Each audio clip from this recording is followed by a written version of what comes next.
I've been here since Tuesday, chopping, brining, basting, while Dion breezed in empty-handed, waving a bottle that probably came from someone else's bar cart. Knees popping against cold tile, I wipe the spill, then glance through the doorway. Mama smoothing Dion's collar, Daddy refilling his glass, Aunt Laverne leaning in for the latest win. Not one pair of eyes notices I'm gone. I lift the heirloom silver gravy boat, Grandma's, set it on the linen like a gavel. The table hushes briefly. Honey, Mama says without looking, more ice for Dion? No. The word lands like shattered glass. Hearts pause. Mine keeps beating. The silence spreads, thick as molasses. Dion's mouth hangs open mid-boast. Mama blinks fast, trying to recover her polished smile. Daddy frowns, fork clinking hard against china. I'm sorry, I say, though my voice is steadier than I feel. No. You watch your tone, Daddy warns, low and dangerous. Your brother drove all the way from Atlanta. 2 hours, I reply. 2 hours he drove. I've been cooking for 2 days. The air curdles. My rebellion stains the white tablecloth more than spilled gravy ever could. For a beat, they're forced to look at me, not as the kitchen help, not as the silent daughter, but as someone with a voice. Mama chuckles nervously, waving her napkin like a white flag. Rosa's just tired, y'all. Cooking all day will do that. Her gaze slides right past me, landing back on Dion. But the turkey is exceptional, baby. Isn't it? And just like that, the stream closes over me again, carrying conversation downstream as though nothing happened. But something has. My chest still hums with electricity. I take my seat at the table. I don't fetch ice. I don't fade into the background. When I pour myself wine, Aunt Laverne catches my eye and nods. Half-eaten turkey lies abandoned as I slip back into the kitchen, chest tight with adrenaline. That no is still ringing in my ears, a bell I can't unring. Mama's iPad glows from the counter, notifications spilling across the screen. I shouldn't peek, but my hand moves anyway. Her latest post steals my breath, excited for Dion's special Thanksgiving menu. So proud of my talented son. Not a word about me. Not about the hands that chopped and stirred, the back bent over ovens since dawn. Just Dion. Always Dion. I scroll further. Birthdays, Easter, Christmas. My elbow appears in a photo here, the back of my head there. Always blurred, always background. Not once centered. 35 years of invisibility, laid bare in pixels. Rosa, where's the pie? Mama calls, voice lilting. I slam the iPad shut, grab the pumpkin pies with trembling fingers, and slide them onto plates. My hands shake as I carry them to the dining room, where laughter still orbits around Dion. Just set them on the sideboard, honey, Mama says, still smiling at him. I grip the knife. My heart pounds. Aunt Laverne's eyes flicker toward me, full of quiet recognition. She mouths the words, I see you. And that almost breaks me. The knife nearly slips as I hear Dad. Tell us about that new place, son. Dion stretches, shirt pulling tight across his shoulders. Just closed on a beach house in Tybee. Gorgeous spot. Y'all have to come down. That's right, Daddy beams. Like our Charleston trip last spring. I freeze. What trip? An awkward silence flits by before Mama giggles. Just a little weekend. You were so busy with work, sweetie. Busy? No. Uninvited. Aunt Sarah clears her throat, cutting the tension. Speaking of family gatherings, Dion, you should take Grandma's china cabinet. Wouldn't it look perfect in your dining room? The cabinet. The one I'd admired since childhood. The one I thought might hold my own collection someday. Thanks, Auntie. Dion says, eyes avoiding mine. Dad claps his shoulder. Makes sense. He's stretched thin. What with the new house? Your mother and I helped with the down payment, but those rates are brutal. My breath catches. The same parents who scolded me for buying my modest condo with no help had written Dion a check. More pie, anyone? I ask, voice hollow. My knife saws through crust as the conversation slides back to boats and promotions. Invisible, except for my hands. Coffee brews slow, steam rising like questions I've never dared ask. Would I disappear completely if I stopped serving? If I stopped feeding, cleaning, fetching napkins for spills? Coffee, dear. Mama calls sweetly. And more napkins. Dion spilled. I nod, back turned so they can't see tears. As I pass Aunt Laverne, she squeezes my hand under the table. I see you, she whispers again. 2 words, barely audible, yet more nourishment than the entire feast I cooked. Later, back in the kitchen, I stare through the doorway at the scene. Dion's laughter, Mama's glow, Daddy's proud hand on his son's back. And me, a shadow with a tray. The question rises sharp as broken glass. What if I refuse? What if love isn't worth earning when it's supposed to be unconditional? The coffee pot hisses, startling me back. I arrange cups, square my shoulders, and step toward the dining room. Outwardly, I still serve. But inside, something has cracked open. A seed planted. Resistance rooted. Quick question. Family, where are you tuning in from? Drop your city or country in the comments, and let us know where you're watching from. It warms my heart seeing Naya's stories connect us all. 3 weeks pass before the family group text pings again. Mom's cheery words glow from my phone. Exciting news, Christmas at Dion's new beach house. We're thrilled. Rosa, I've made a list of your dishes. The stuffing, cranberry relish, those puff pastry bites, and your chocolate pecan pie. Could you come early to help set up? Maybe 9 a.m.? Dion has a client breakfast. Not a request. An order. I stare at the screen. Heat creeping on my throat. Not would you mind? Not if you have time. Just assumed labor. My thumbs hover, but I can't summon a polite response. I toss the phone onto the couch, like it burns. Monday at work, my boss frowns at my desk.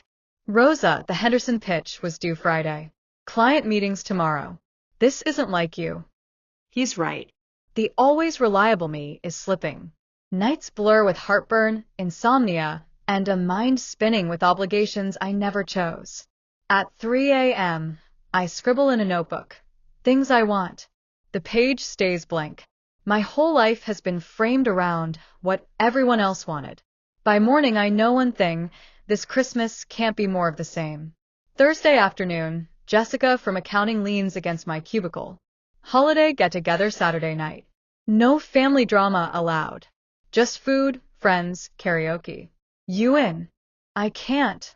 I start automatically. I've got Christmas prep. Girl, one night won't kill you, she interrupts. Her grin is wicked. Besides, Dave from IT does an interpretive dance to Total Eclipse of the Heart. Once you see it, you can't unsee it. For the first time in weeks, I laugh. A deep, unexpected laugh that shakes something loose. Okay, I hear myself say. I'm in. Friday, I take a day off work.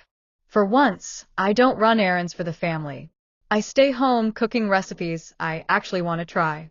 When Saturday comes, I walk into Jessica's living room to find off-key singing, cheap wine, and people who don't expect anything from me except to be there. The joy is small, messy, imperfect, and revolutionary. For the first time in years, I feel light. And with that lightness comes clarity. I don't owe my family a Christmas spent on my knees in the kitchen. Sunday evening, Mama's name lights up my phone. I consider ignoring it, but something inside me has shifted. Hi, Mama. My voice is calm. Rosa, I'm finalizing Christmas. Did you get my text about coming early to help Dion? We're counting on you.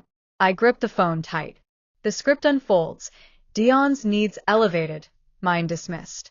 Always. I'm busy too, Mama. I have my own life. The silence stretches long. What's that supposed to mean? It means exactly what I said. I'm not waiting around to be useful for Dion. I have deadlines, commitments, my own. This is Christmas. Family comes first. Does it? Because it seems like Dion comes first. Always. Her gasp stabs through the line. That's not fair. He works so hard. So do I. I snap, voice cracking. But no one in this family ever asks what I need. There's a pause, fragile and uncertain. I don't understand where this is coming from. We've always been close. The truth drops heavy in my chest. I don't need their approval. I never did. I'll think about Christmas, I say, steady now. I'll let you know. And I hang up. The following week, something shifts at work too. Jessica drops a coffee on my desk. Just because she smiles. At lunch, my coworkers ask about my holiday plans. When I explain the family drama, Dave pipes up, "We're having an orphan Christmas. Potluck, no pressure. You should come." The kindness startles me. These people, who owe me nothing, offer more care than my own blood. That night, I draft an email. "Dear Mama, Daddy, and Dion, I've thought a lot about Christmas. I won't be attending the gathering at Dion's house. Years of expectations have drained me. I need to create boundaries that honor my worth." The words flow easy. My truth, finally written. An hour later, my phone rings. "Aunt Laverne. Your mama called me," she says. "She's upset. But Rosa, whatever you decide, I support you. It's overdue." Tears spring hot to my eyes. For the first time, I'm not entirely alone. Jessica shows up at my condo with takeout. "Operation Freedom Christmas," she declares, spreading noodles on my coffee table. "You're ridiculous." I laugh, but the knot in my chest loosens. "Look at this," she says, flipping her laptop around. Photos of turquoise water, palm trees swaying, Key West, boutique hotel, sun, sand, cocktails. My family would never understand. "That's the point," she grins. "Your happiness doesn't need their permission." My phone buzzes. "Aunt Laverne again. I told your mama I'm visiting you in Orlando instead," she says. "If you'll have me." Tears sting my eyes. "Of course." After we hang up, I stare at the hotel booking screen. For the first time in decades, the holidays stretch ahead like an open road. That night, I book the reservation. I'm choosing myself. Dad calls next. His voice is softer than I remember. "Your mother says you won't be joining us." Is that true? It is. I've made other plans. A text pings as he speaks. "Dion, are you really not coming?" Dad hesitates. "Perhaps we can talk this through. Your mama wanted to meet for coffee." "I'll think about it." Later, at Sunflower Cafe, Mama arrives with her old photo album. Aprop. She flips to a picture of Dion's kindergarten graduation. Her finger traces his face, skipping over mine. "Your brother has important clients," she says. "He specifically asked for your cranberry relish." Not me. My recipe. "You know we won't be here forever. Are you really willing to throw away family over petty jealousy?" I slide photos across the table, me blurred in the background, at every holiday. A handwritten list of gatherings I served, without thanks. "You appreciate what I provide, not me." My voice is steady. "I won't be your servant anymore." For the first time, Mama has no reply. "I'm spending Christmas in Key West," I tell her, showing the confirmation email.